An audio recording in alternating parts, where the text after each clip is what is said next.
Very nice to meet you. Howdy. Earlier this year, you starred in one of the greatest sci-fi films of the year so far.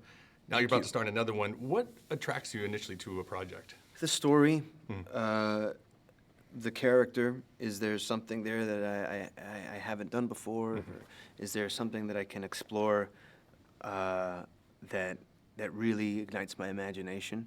And then the director. Is that somebody that I wanna be in the trenches with and trust completely, which is a very important part. Along with the previous film, if I could set it up, would you have a dance battle with Sam Rockwell? Yeah. Oh yeah.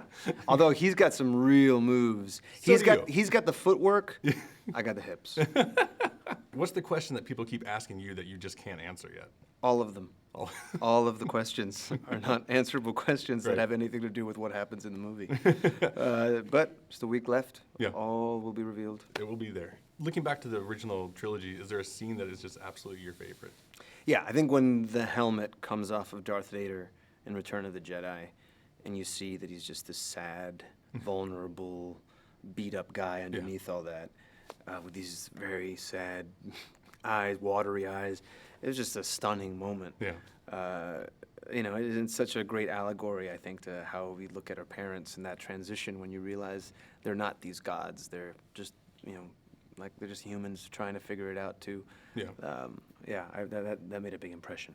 With X-Men Apocalypse on the horizon, have you noticed which fan base, whether Star Wars or Marvel fans, are more passionate and protective of their?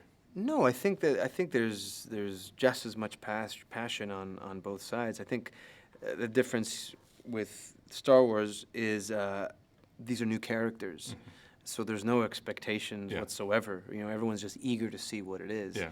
In particular with X-Men, there's people, you know, have a certain idea based on whatever comic book or whatever version that they love the most, and that's the version that they want. You know, whether it be, you know, Apocalypse from the animated series, or you know, Apocalypse versus Dracula, or you know, the one, you know, Jim Lee's, or you know, the X-Men, the Uncanny X-Men, the older ones, the ones from the '80s. So it's there's so many different expectations from people that can be a little tricky. And Return of the Jedi was the first film I ever saw in movie theaters.